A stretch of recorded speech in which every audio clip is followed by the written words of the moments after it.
এখন তো আমরা তৈরি পোশাকে অনেকটা শক্তিশালী অবস্থানে রয়েছি, কেন আমরা ক্রেতাদের সঙ্গে বার্গেইনে আরও বেশি এফিসিয়েন্সি দেখাতে পারছি না? আমরা এটার মূলত একটি কারণ আমার দৃষ্টি থেকে এক একজনের দৃষ্টিভঙ্গি এক এক রকম। আমি আমার দৃষ্টিভঙ্গি থেকে যদি বলতে যাই, আমাদের যে রাজনৈতিক যে একটা অস্থিরতা বিরাজমান, ক্রেতা কিংবা যারা আমদানিকারক তারা সবসময় চায় যে নির্দিষ্ট সময়ে যেন আমরা পণ্যটি তাদের হাতে পৌঁছে দিতে পারি, গুণগত মান অক্ষুণ্ণ রেখে।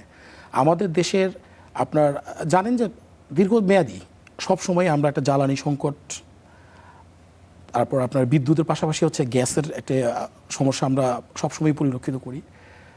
এইসব কারণে আমাদের উৎপাদন ব্যয়টা হয়ে যায় বেশি, এবং নানাবিধ কারণে অচল অবস্থা বা শ্রমিক আন্দোলন, ইচ্ছাকৃতভাবে তৈরি করা কিছু জিনিস থাকে পার্শ্ববর্তী দেশের ইন্ধনে বা অন্যান্য দেশের ইন্ধনে, কিন্তু এই সেক্টরটাকে ধ্বংস করার জন্য একটা চরম একটা অস্থিতিশীল পরিবেশ তৈরি করে রাখে, যার ফলে আমরা নির্দিষ্ট সময় যে লিড টাইমটা থাকে সেই সময়ে আমরা পণ্য রপ্তানি করতে সবসময় সক্ষম হই না।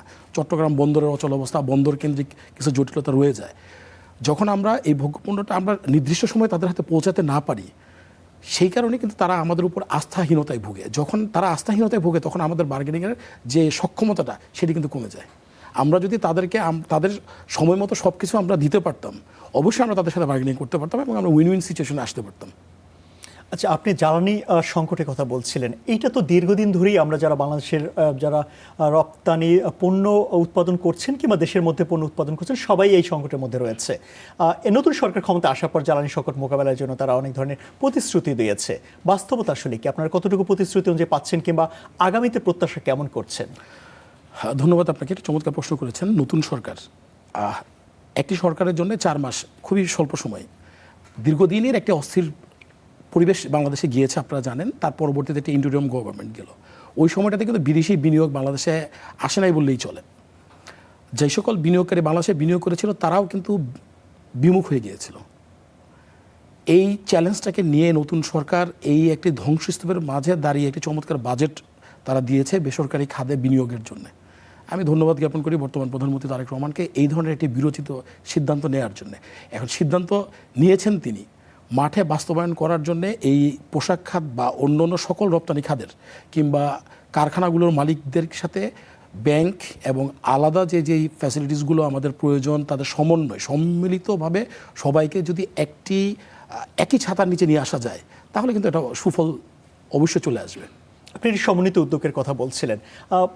যে কোনো পণ্য উৎপাদনের ক্ষেত্রে তো আসলে ব্যাংকের একটি অনেক ভূমিকাই থাকে, আপনাদের মূলধনের একটি যোগানের বড় অংশই সেখান থেকে আসে। একই সঙ্গে কাস্টমসের একটি জটিলতাও দীর্ঘদিন ধরে আমরা শুনে আসছি।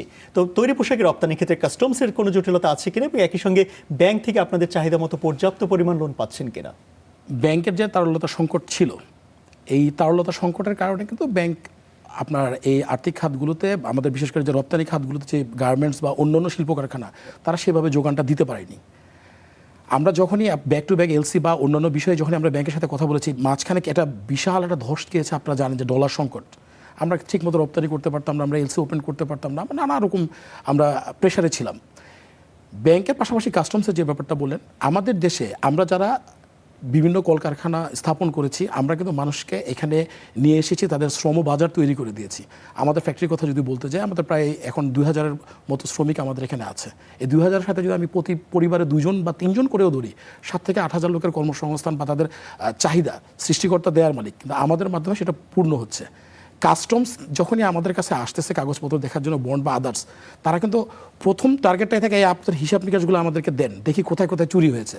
তারা যে একটি সুন্দর একটি ব্যবহার দিবে, মানে সহযোগিতামূলক মনোভাবের চেয়ে অধিকাংশ হচ্ছে যে খাত খুঁজতে আসতেছে, যে তারা কোথায় দুর্নীতি হয়েছে, কোথায় চুরি হচ্ছে, কোথায় দুর্বলতা খুঁজে বের করার চেষ্টা করতেছে। যেই জায়গাটাতে আমরা ভীত সম্মত থাকি যখন আমরা কাস্টমসের সাথে বা অন্যান্য খাতে আমরা কথা বলতে যাই।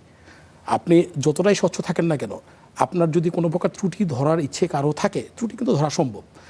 কাস্টমস বা অন্যান্য ক্ষেত্রে তাদের মনোভাব থাকতে হবে উদার, যে এরা বিনিয়োগ করেছে শিল্প বান্ধব পরিবেশ তৈরি করার জন্য, আমরা উদার থাকব। এই মানসিকতা নিয়ে যদি এগিয়ে আসে এনবিআর, কাস্টমস বা অন্যান্যগুলো, অবশ্যই শিল্প খাতে শিল্প উদ্যোক্তারা আরও বেশি উৎসাহিত হবে।